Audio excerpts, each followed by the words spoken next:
Not all summertime fragrances are created equally. Some decent scents that kind of fly under the radar because they didn't get any mainstream publicity or had mixed reviews when they initially came out. And in this video, I'm talking about 5 extremely underrated summer fragrances, at least in my opinion. I want to talk to you about them. So stay tuned.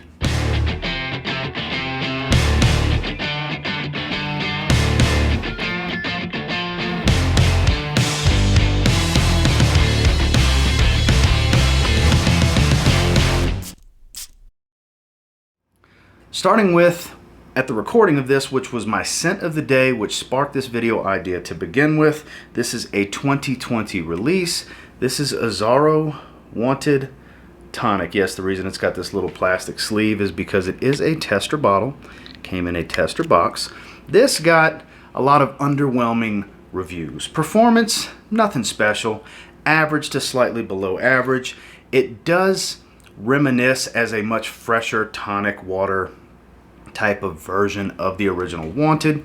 You can get a little bit of that spicy sweetness in the background of the DNA, though it's only like patchouli, ginger, and lime, if I remember correctly, is the 3 notes in the breakdown. It's actually quite enjoyable and pleasant to wear. I wore it today. Actually didn't refresh because we were running errands for a little while, and I had just finished with the gym, took a shower, and I said, why not? So haven't worn it in forever.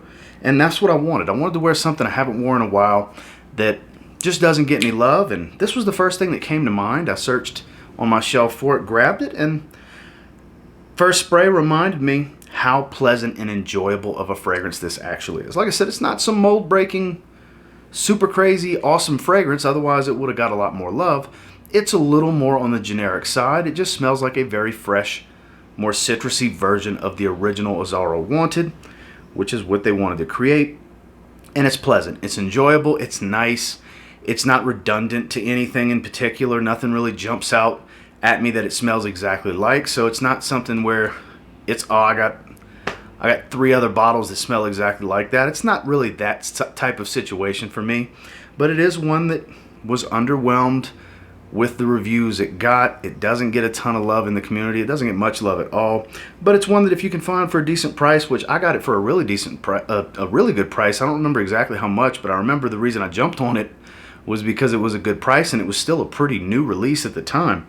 But give this one a try if you can come across it for, I don't know, if you can get a 100 ml in the $30 to $40 range. I say roll the dice on it if you're looking to, you know, up the ante on your summer wardrobe with your fragrances a little bit, and you want something that doesn't smell exactly like all the other, you know, C-note bomb, Ambroxan bomb type of fragrances.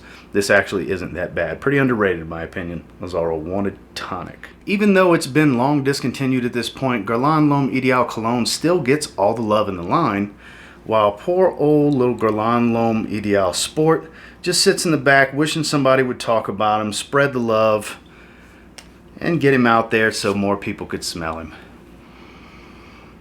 While don't get me wrong, not my favorite in the line, because the line as a whole is fan-frickin-tastic. I think it's super underrated, though. I did a full review on this one last summer at beginning of summer 2020. It's interesting. It's very interesting scent DNA because it's a creamy, bitter almond and an extremely watery DNA. There's actual water notes in here. It's beach vibes with almond. Sounds strange. Sounds like it won't work, and for some people it may not, but for me, I think it works. It's an average to slightly above average performer in longevity. Not a beast in projection, but people will smell you. And it can be a conversation starter because if you're wearing this, you're not smelling like anybody else around you unless they happen to be wearing this, because this is a very unique fragrance. That's why I say it's an interesting conversation starter, because it's off the beaten path. It really is. It maintains the line's DNA with that almond note, but it's a water-based fragrance. When I say water-based, I mean the watery notes is the main thing you're going to smell early on in this one. Obviously, it gets much more creamy and woody as it dries down, but in the opening, it's watery almond, and it sounds strange, but for me, I think it's fantastic. It's super underrated. One of the most underrated fragrances for the warm weather. It just works. Get a sample. There's carded samples out there. Get a sample and try it. You might end up loving it. Guerlain L'Homme Ideal Sport. Next is a fragrance I have not talked about on my channel in a while. In the beginning of my channel, I used to give this one a good bit of love. Shame on me, I haven't been wearing it much. It will be in this week's rotation. Super underrated. Michael Kors. A lot of these flankers for the Michael Kors from Inline, they get a little bit of love as they come out. They put out some decent fragrances, but the forgotten, underrated child for summer, Michael Kors Extreme Blue. I've been through a 40 ml of this. This is my 4-ounce bottle. This stuff's really good. It's a musky, aromatic, fresh type of fragrance. It's nothing super unique, but boy, is it pleasant. It's a decent performer, average type of performance. It does project pretty heavy for me in the first hour and a half or so, like beyond arm's length kind of stuff. Like you can really smell me. This is a 7 spray kind of fragrance for me because it is light and airy. It doesn't wear real heavy, but it does have a little bit of density. The muskiness and the creaminess that it has gives it that kind of full-bodied nature for being so light and airy. It's actually quite enjoyable. It's got a little touch of sage in there. It stays true to what a light blue fragrance is all about. I mean, the color of the juice, blue being in the name, it's fitting, It's definitely a light blue styled fragrance, that mass appealing, easy to like, easy to wear, versatile fragrance, but the light blue side of a blue fragrance where it's just that much fresher, geared towards the warmer weather. This is fantastic in the spring and it's fantastic in the summer as well. One of my favorite work scents of all time. That's where all the sprays in my previous bottle went, and a lot of the sprays that are missing out of this bottle, which not too many. I've worn out of this bottle, I've worn it maybe 7 or 8 times since I got this bottle. Like I said, shame on me, I have not been wearing it for over a year now, and I'm putting it in the rotation this week because when I was gathering this video idea, this was one of the first fragrances that came to mind because it really is a great fragrance that when you can find it at the rack stores, 30 bucks will get you this 4-ounce bottle. It will last you a while. You don't have to go crazy heavy on the sprays. 7 sprays in my experience is actually a little bit on the heavy side. You can get away with 4 to 5 sprays, no problem. People will smell you. It's safe, it's appealing, it's enjoyable, and it's super underrated. That's Michael Kors Extreme Blue. Now, one of my favorite fragrances ever made. It's in the same vein as Invictus.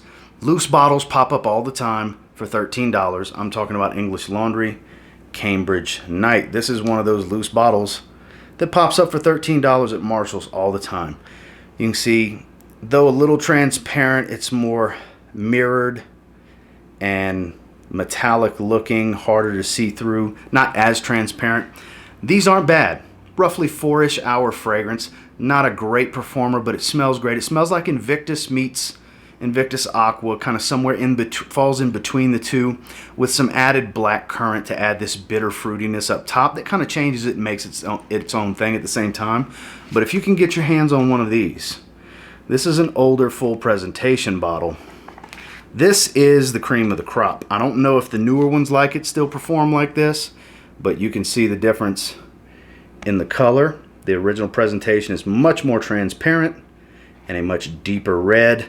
This is a richer version of the fragrance. It's an 8 to 10 hour fragrance, and it projects a lot better. It just performs all around better. If you can find this, this is the way to go.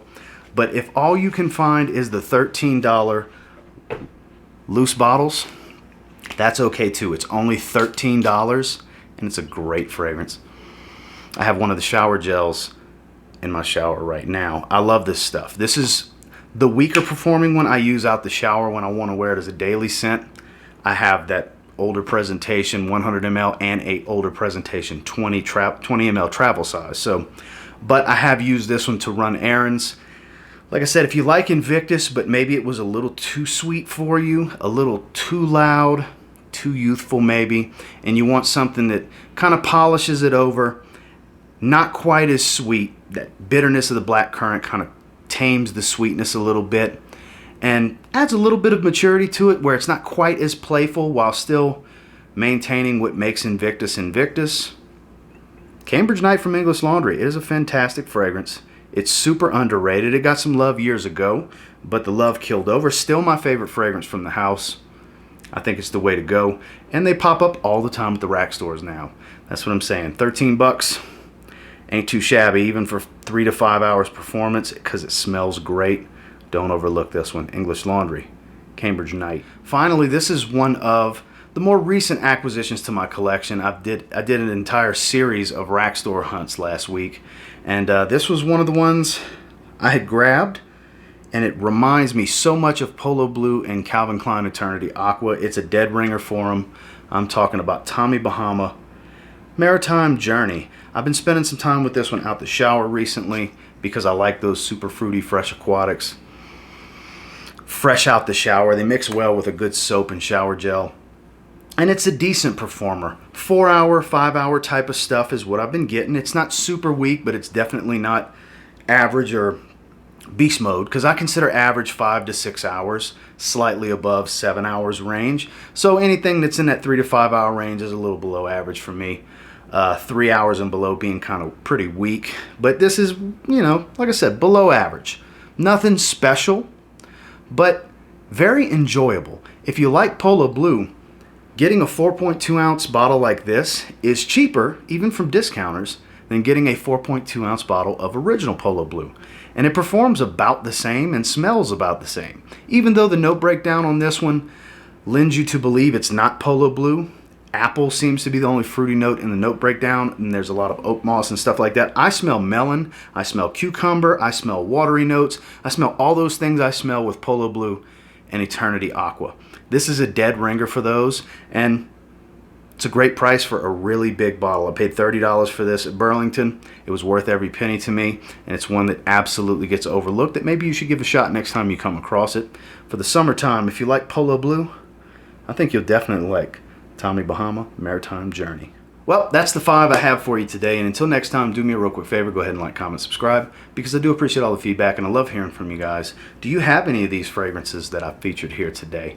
Azzaro Wanted Tonic, Guerlain L'Homme Ideal Sport, fragrances that I don't really see anybody talk about that I enjoy. Are they super duper special?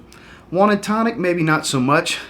Ideal Sport, I think that's pretty special. It's a very, very intriguing and super unique watery fragrance. I mean, it really is. It's something special. Michael Kors Extreme Blue, it gets forgotten, you know, not too many people really give it a lot of love. It gets a little bit of love out there, but not like it used to, not like it should. Cambridge Night, one of my all-time favorite cheapies, and then Tommy Bahama Maritime Journey, one of my new favorite cheap additions to my collection that, like I said, is a dead ringer for Polo Blue, and it's cheaper. Try these if you can. They're decent blind buys as well. They're safe fragrances. Nothing risky business about these. They're just enjoyable, underrated, and built for the heat. And until next time, I will say if you get your hands on any of the fragrances I just discussed in this video and you give them a spray now, pretty confident you'll thank me later. Have a good one, guys.